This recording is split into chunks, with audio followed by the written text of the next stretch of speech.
Hello coin collectors out there, welcome back to the Big D Coins channel. In today's video we are going to take a cool look at this tube right here.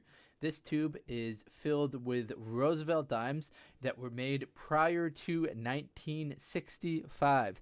Now the reason why that is significant is because each one of these dimes located in here, there are 50 in total, have a 90% silver content. So that gives this tube right here an approximate value of about $50. So the reason I was able to derive that value is because each one of the dimes has a silver melt value of about $1.03. So you times $1.03 by 50, you get $51.50. Now I'll probably never actually realize that $50 unless times get pretty tough, but it's cool to know that I have something that has some physical value to it that I can keep in store.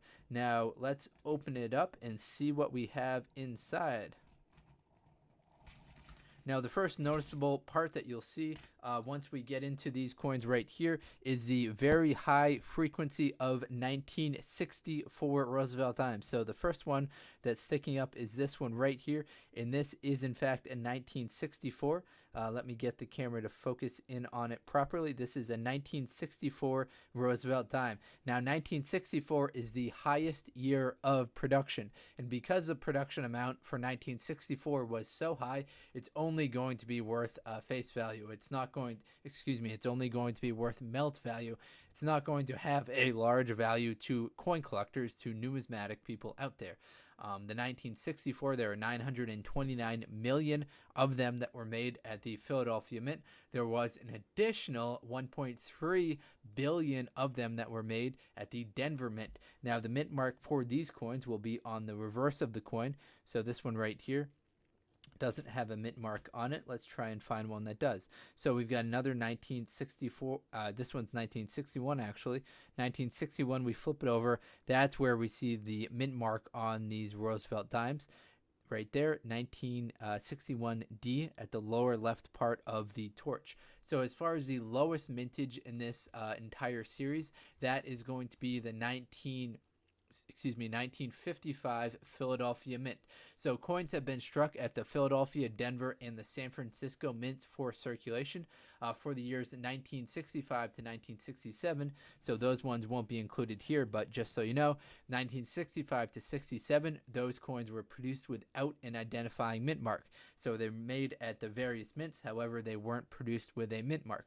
Now, the reason for that is the same reason why that the 1964 is the last year that these coins had silver in them. So the country was going through a bit of a coin shortage at the time, and because of that, they took the silver out of the coins so people would be less likely to hoard them. They also removed the mint mark from the coin. So the lowest mintage in the entire series is the 1955 Roosevelt dime. So the 1955 Roosevelt dime has a mintage of 12,450,181 produced. So that is going to be the lowest mintage in the entire series. However, there were still 12 million of them that were made. So unless your coin's going to be in a highly graded condition, or it might be an error coin, so you can detect error coins. The most common error coins that are out there for the 1964 and earlier Roosevelt dimes involved repunched mint marks. So I just grabbed one. This one right here happens, let me get a good focus on it. This one happens to come to you from 1948. Sorry, I can't get a great focus on it. But when we flip it over, I'm going to actually slide these aside right here and just put these two side by side. So when we flip it over, we look at the reverse, we can see that this one right here has a San Francisco mint mark on it. This one right here has a Denver mint mark on it. The most common error that you'll see with these Roosevelt dimes is the repunched mint mark errors. So when the die hits the coin, it punches in a mint mark on it. So sometimes the mint mark is punched separately. I think that was the case originally before they switched over the technology to include the mint mark in the master die. But previous to including it in the master die, the mint mark would be stamped separately. Now, sometimes they would come across problems with stamping that, and the result would be that they would have to stamp it again. So sometimes you find double, triple, or even quadruple mint mark errors. So that means the mint mark was slammed down 4 times with the quadruple mint mark error. So if you zoom in on yours and you happen to see multiple mint marks located right where the mint mark is, that means it's a repunch mint mark. In the coin collecting community, we abbreviate that RPM. So if you're looking at the price of a coin and it says RPM next to it, that indicates that it is a repunched mint mark. Now, those will be kind of hard to come across. Keep an eye out, though, on the mint mark error, on the mint mark location when you're looking through your Roosevelt Dimes. But most of you will be collecting these due to their junk metal silver content.